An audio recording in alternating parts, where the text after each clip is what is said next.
Dans cette vidéo, nous allons parler d'algèbre. Alors regardons quelques exercices. Ici, ils nous disent soit l'expression moins 5x à la 3 plus 1 demi x à la 2 moins 4x plus 7. Ça, c'est une expression algébrique. Qu'est-ce que veut dire une expression algébrique? En secondaire 1 et en 6e année, vous avez vu les chaînes d'opérations. Une chaîne d'opérations, je vous donne un exemple. Par exemple, 27 moins 2 fois 29 moins 18 qui divise 3 plus 4 exposant 2. Ça, c'est une chaîne d'opérations. Pourquoi? Parce que j'ai des nombres, des chiffres, des moins, des plus, des fois, des divisés, mais je n'ai pas de lettres. Alors, quand on n'a pas de lettres, c'est une chaîne d'opérations. Mais dans une chaîne d'opérations où on a des lettres, ça s'appelle une expression algébrique. Donc, dès que vous voyez que vous avez des lettres dans une chaîne d'opérations où il y a des plus, des moins et des nombres, c'est que vous faites de l'algèbre. Alors, la chaîne d'opérations ici, c'est-à-dire l'expression algébrique, c'est moins 5 x à la 3 plus 1 demi x à la 2 moins 4x plus 7.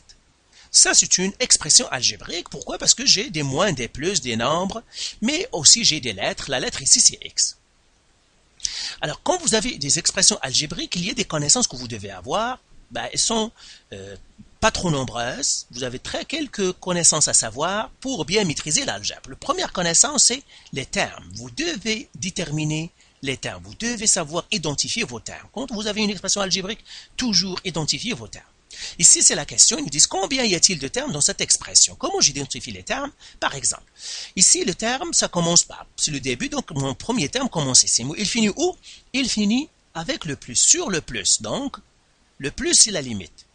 Donc, les termes sont séparés par des moins et des plus. Le deuxième terme, il va commencer avec le plus ici.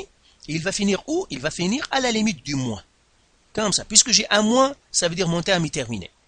Le troisième terme, il va commencer avec le moins, mais il va finir là où il y a un plus ou un moins, il y a un plus, donc ça se termine mon troisième terme.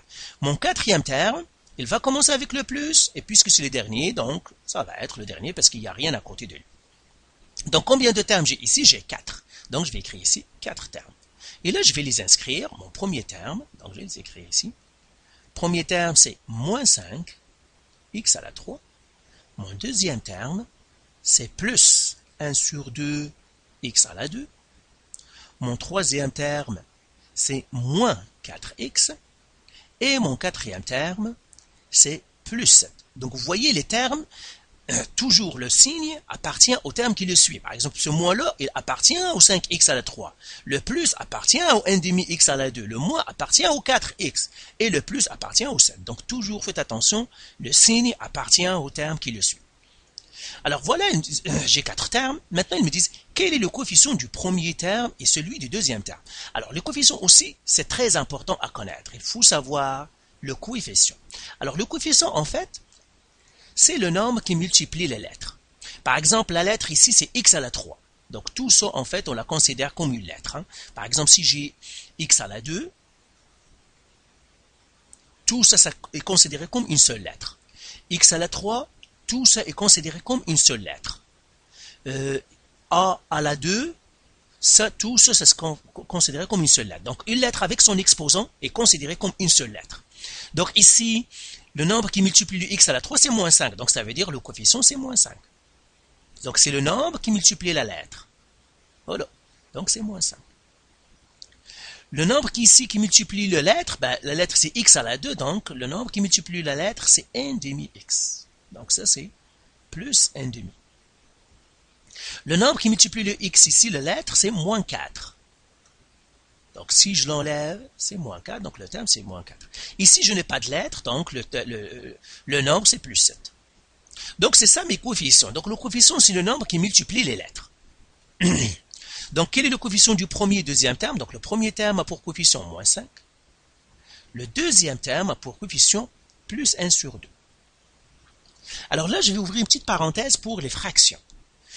Pour l'algèbre, une fraction ou un nombre, c'est la même chose pour lui. Il ne fait pas la différence entre une fraction et un nombre normal, par exemple, ou un nombre à virgule. Pour l'algèbre, 1 demi, 3 quarts, 5, moins 2, 3,4, tout ça pour lui, c'est la même chose. ce sont tous des nombres comme un autre. Une fraction ou pas pour l'algèbre, c'est un nombre. Donc, ne vous laissez pas intimider par les fractions parce que pour l'algèbre, c'est des nombres normaux comme n'importe quel nombre. Il faut les traiter comme si c'était un nombre normal comme un autre. Donc, on verra, si vous avez votre calculatrice, on verra comment vous utiliserez votre calculatrice pour faire les calculs avec les fractions. Si vous n'aimez pas les fractions, vous avez de la misère avec les fractions. Alors maintenant, l'autre question maintenant, ils nous disent quoi? Ils nous disent quel est le terme constant? Alors, le terme constant, premièrement, je vais enlever là pour ça. Alors, le terme constant, en fait, c'est quoi? C'est le terme qui n'a pas de lettres. Par exemple, le premier terme, il a quelle lettre? Il a la lettre X. Donc, ce n'est pas un terme constant parce qu'il a une lettre X. Le deuxième terme, il a la lettre X. Le troisième terme, il a la lettre X. Le quatrième terme n'a pas de lettre. Ça veut dire que c'est le terme constant. Donc, le terme constant ici, j'écris plus 7. Dernière chose. Quand on a un plus, on peut l'enlever. Parce que les mathématiciens disent, s'il n'y a rien, c'est qu'il y a un plus. Donc, on sait que, puisqu'il n'y a rien ici, il y a un plus. Vous pouvez le garder, c'est correct, mais en général, les mathématiciens disent toujours il faut écrire le moins possible de choses. Donc, je peux écrire le plus, je peux l'enlever, mais je vous conseille, si ça ne vous mélange pas, enlevez-le, mais si ça vous mélange, vous pouvez le laisser. Alors, regardons un deuxième exercice. Ici, il nous dit soit l'expression 3a à la 2b moins ab plus 8. Donc, je vais écrire mon expression algébrique. 3a à la 2b moins ab plus 8. Alors là, ils me disent combien de termes compte cette expression. Donc aussi encore, je vais trouver les termes. Donc le premier terme, ça commence ici parce que c'est le départ. Et ça finit où? Ça finit à la rencontre d'un plus ou d'un moins. Il y a un moins, donc c'est là où mon terme finit. Mon deuxième terme commence avec ce moins. Il finit où? Où il y a un plus et un moins. Voilà, il y a un plus, donc ça se termine. Et mon troisième terme, il commence avec ce plus et il finit, parce que c'est le dernier, il finit comme ça. Donc, combien de termes j'ai? J'ai 3. Donc, je vais les écrire ici. Termes.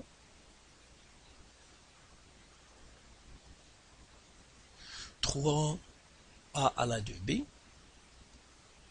moins ab plus 8.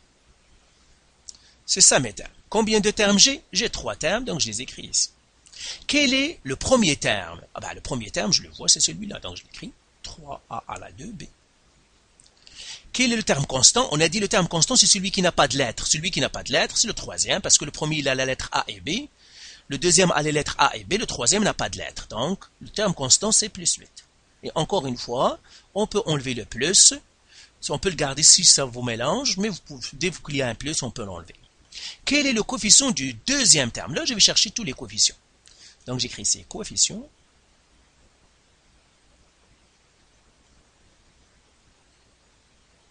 Alors, le coefficient, on a dit, c'est le nombre qui multiplie les lettres. Ici, je vois 3 multiplier les lettres, donc le coefficient ici, c'est 3. Ici, je vois qu'il n'y a aucun nombre. Il y a un moins, mais il n'y a pas aucun chiffre, aucun nombre. S'il n'y a aucun nombre, toujours mettez 1. C'est qu'il y a un seulement, on ne l'a pas mis. S'il n'y a pas de nombre à côté des lettres, mettez 1. Donc ici, j'ai moins 1. Donc c'est moins 1. Donc tout ça c'est mon coefficient, c'est moins 1. Et ici, le coefficient, c'est plus 8. Donc on a dit plus, on peut l'enlever, ça fait 8. Donc quel est le coefficient du deuxième terme? Le coefficient du deuxième terme, c'est moins 1. Voilà. Alors voilà, vous connaissez maintenant le terme, le coefficient. Donc vous devez savoir ces notions-là. Alors faisons maintenant un deuxième exercice. Alors ici, ils nous disent ici, dans chaque cas, on sac le terme qui n'est pas semblable aux autres. Là, on va parler des termes semblables. Alors c'est ça l'algèbre. L'algèbre, vous devez savoir les termes, le coefficient et les termes semblables. Donc je vais les écrire ici. Donc on doit savoir ce que ça veut dire un terme. Qu'est-ce que ça veut dire les coefficients? Et qu'est-ce que ça veut dire termes semblables?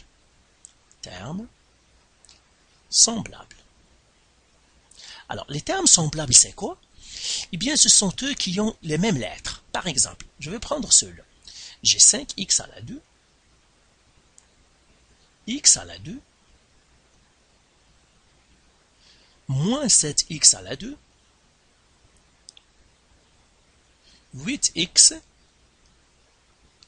et puis 9x à la 2.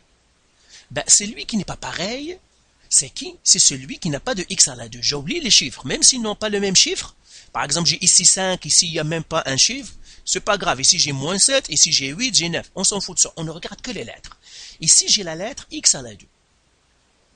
Et je regarde, est-ce que j'ai x à la 2? Oui, j'ai x à la 2. Ici, est-ce que j'ai x à la 2? Oui, j'ai x à la 2. Ici, est-ce que j'ai x? Non, je n'ai pas de x à la 2. Est-ce que j'ai x à la 2? Non, je n'ai pas de x à la 2. Lui, est-ce que j'ai x à la 2? Oui. Donc, celui qui ne leur ressemble pas, c'est celui qui n'a pas de x à la 2, ça veut dire lui. Donc, je vais encercler lui, ça veut dire c'est lui qui est l'intrus, ça veut dire c'est lui qui ne leur ressemble pas. Alors, je prends le deuxième. Moins m à la 3, 4m à la 3, 2m à la 3, moins 6m à la 3, et finalement 5m à la 2. Donc je regarde les lettres. Lui, il a m à la 3. m exposant 3. Est-ce que lui, il a m exposant 3? Oui, il a m exposant 3. Lui aussi, il a m exposant 3. Il a m exposant 3. Lui, il a m exposant 2, il n'a pas m exposant 3. Ça veut dire que c'est lui l'intrus. Ça veut dire lui, il ne leur ressemble pas. Pour qu'ils se ressemblent, ils doivent avoir les mêmes lettres avec les mêmes exposants. Il se peut qu'il n'ait pas les mêmes chiffres à côté, mais ça, on s'en fout de ça, c'est les lettres qui nous intéressent. Alors, regardons maintenant le C. Donc, je vais les écrire ici. 9a à la 3, x, moins 6, x, a à la 3, 4, x, a à la 3, et puis ax à la 3, et finalement j'ai 2a à la 3x. Alors je vais les regarder, puisque ici j'ai deux lettres, j'ai le a et j'ai le x, je vais prendre lettre par lettre. Donc je vais prendre celui-là, lui il a a à la 3. Et je regarde lui, est-ce qu'il a a à la 3? Oui, il a a à la 3. Donc pour l'instant c'est ok. Est-ce que lui il a a à la 3? Oui, il a a à la 3. Est-ce que lui il a a à la 3? Non, il n'a que a. Lui il a a à la 3. Donc celui c'est l'intrus, pourquoi? Parce qu'il n'a pas le a à la 3, et par suite ici, celui qui n'a pas le a à la 3, c'est ax à la 3. Donc lui il ne le ressemble pas, donc je vais l'encercler. Et finalement, je vais faire le dernier.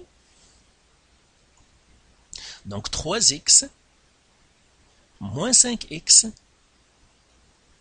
2x, et puis moins 8. Et là, je prendrai les lettres. Lui, il a un x, il a x, lui, il a x, lui, il a x, lui, il n'en a pas. Ça veut dire que c'est lui l'intrus. Donc, c'est lui qui ne leur ressemble pas. Donc, pour que deux termes se ressemblent, ils doivent avoir les mêmes lettres, avec les mêmes exposants. Ok? Alors, dernière chose que je vais faire, par exemple, si je prends 10 a à la 2, b à la 3, par exemple, et que j'ai moins 9, b à la 3, a à la 2, je regarde, est-ce que ces deux-là se ressemblent ou non? C'est facile. Donc, je vais prendre lettre par lettre. Je regarde, est-ce que j'ai a à la 2 ici? Est-ce que j'ai a à la 2 ici? Oui, j'ai a à la 2. Donc, pour l'instant, c'est OK. J'ai ici b à la 3. Est-ce que j'ai ici b à la 3? Oui, j'ai b à la 3. Donc, ils se ressemblent, même s'ils ne sont pas dans le bon ordre. Vous voyez, ici, j'ai a à la 2, b à la 3. Ici, j'ai b à la 3, à la 2. On s'en fout de l'ordre du moment que j'ai les termes dans chacun. Donc voilà pour cette vidéo. Nous allons continuer dans les autres chapitres sur l'algèbre, additionner les expressions algébriques, multiplier les expressions algébriques. Donc on va continuer dans les autres cours l'algèbre. Donc faites les exercices du site, pratiquez l'algèbre, parce que l'algèbre c'est de la pratique, pratiquez, et puis maîtrisez bien les concepts et vous allez maîtriser votre algèbre. Donc faites les exercices du site, et si vous avez encore des questions, vous pouvez nous contacter.